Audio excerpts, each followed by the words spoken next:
나 회사 그만두면은 파산 신청해야 돼. 마음이 편해지고 싶어서 퇴사를 했는데 모으는 돈이 하나도 없었죠. 퇴사를 하고 마음이 더 불안해져서. 안녕하세요 여러분, 나사리하는 윤지비입니다. 우리가 마음을 다스릴 때 정말 중요하지만 간과하는 것 중에 하나가 현실적인 문제예요. 제가 이런 얘기를 또 해보는 건 처음인 것 같네요. 근데 굉장히 중요합니다. 회사를 다니시는 분들이 나사리 여러분들 중에 많잖아요. 회사를 다니기 싫어. 퇴사를 너무 하고 싶어. 저 상사가 나를 너무 힘들게 하고 인간관계도 힘들고 나랑 회사는 진짜 안 맞는 것 같고 출근길이 너무 무섭고 힘들어 라고 할 때 우리는 퇴사라는 선택권을 가지고 있어요. 근데 이 퇴사를 선택을 못하죠. 현실적인 문제 때문에. 뭐도 내야 되고 저축도 해야 되고 친구들도 만나야 되고 나 회사 그만두면은 파산 신청해야 돼. 이 정도로 이제 고민이 되죠. 경제적인 문제가. 그래서 마음을 잘 다스리려고 하는 분들이 가장 중요한 것 중에 하나가 돈입니다. 돈. 그러니까 나의 마음을 지키기 위해서는 퇴사를 해야 되잖아요. 근데 퇴사를 하려면 모아놓은 돈이 있어야 됩니다. 너무나 당연하죠. 그냥 다짜고짜 퇴사를 해버리면 나에게 들어오는 돈의 흐름이 끊겼을 때, 나가야 하는 것만 많아질 때 내가 너무 불안해져요. 마음이 편해지고 싶어서 퇴사를 했는데 퇴사를 하고 마음이 더 불안해져서 상태가 더 안 좋아지는 거죠. 그런 경우가 너무너무 많아요. 그래서 어느 정도 내가 저축을 해놔야 퇴사를 하고서도 마음 치유에 올인을 할 수 있겠죠. 1년 정도는 내가 한 달에 10만 원을 쓰더라도 한 달에 10만 원 쓰면은 120만 원 있으면은 1년이 버텨지는 거잖아요. 근데 10만 원도 적겠죠?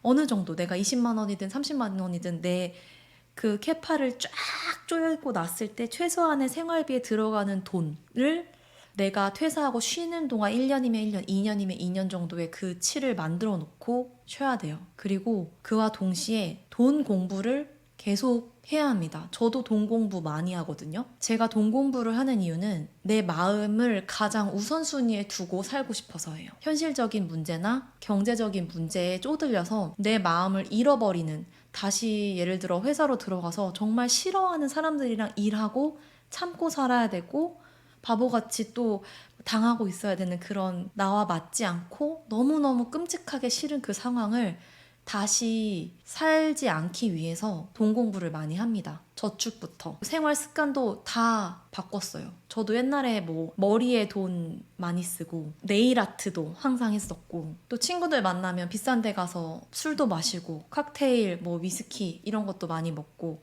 마사지도 일주일에 2~3번씩 받으러 다녔고 좋은 곳도 많이 가고 풍요로운 삶을 살았습니다. 그런데 모으는 돈이 하나도 없었죠. 일을 내가 엄청 힘들게 하잖아요. 그러니까 그 보상 심리 때문에 들어오는 돈만큼 내가 받은 월급을 나의 힐링을 시켜주는 데다가 돈을 많이 썼어요. 그래서 월급은 지금보다 훨씬 수입은 많았지만 모으는 돈은 지금이 훨씬 많습니다. 왜냐하면 지금은 쓰지 않기 때문이죠. 돈 공부의 기본은 절약입니다. 그래서 그런 고정비를 최소한으로 줄이고 내가 저축은 하면서 그 저축을 가지고 어떻게 돈을 잘 관리를 해서 조금 더 풍요로운 삶을 살고 내가 끔찍하게 싫고 죽도록 싫은 그 상황에 경제적인 문제 때문에 다시 가지 않도록 하는 것. 그래서 돈을 공부하는 게 굉장히 중요합니다. 통장의 잔고로 자존감도 올라갑니다.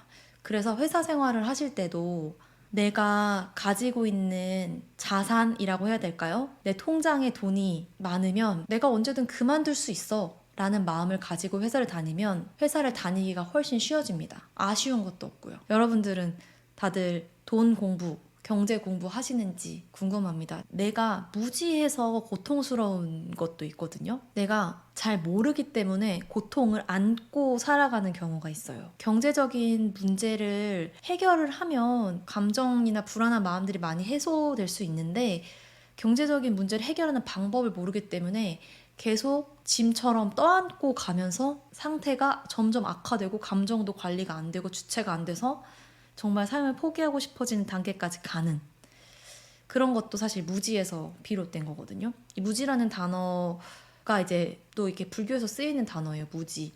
내가 혹시 몰라서 해결하지 못하는 문제는 무엇일까를 항상 생각을 하고 있고, 그러면은 어떤 부분이 모르는지 깨달으려면 일단 공부를 해야 돼요. 공부를 하고 책을 읽고 뭐 다양한 인풋을 하다 보면 아, 이걸 내가 몰랐기 때문에 이거를 해결을 못했구나 라고 알아차려지는 순간이 와요. 그래서 그때부터는 아, 이 부분을 공부를 해야겠다. 뭐 트라우마 공부를 해야겠다. 불안장애 공부를 해야겠다. 돈 공부를 해야겠다. 이런 식으로 명확한 게 잡히면 이제 거기 또 파고 들어가면서 공부를 하면서 감정 정화를 같이 해나가는 거죠. 그러면 삶이 180도 달라질 수 있습니다.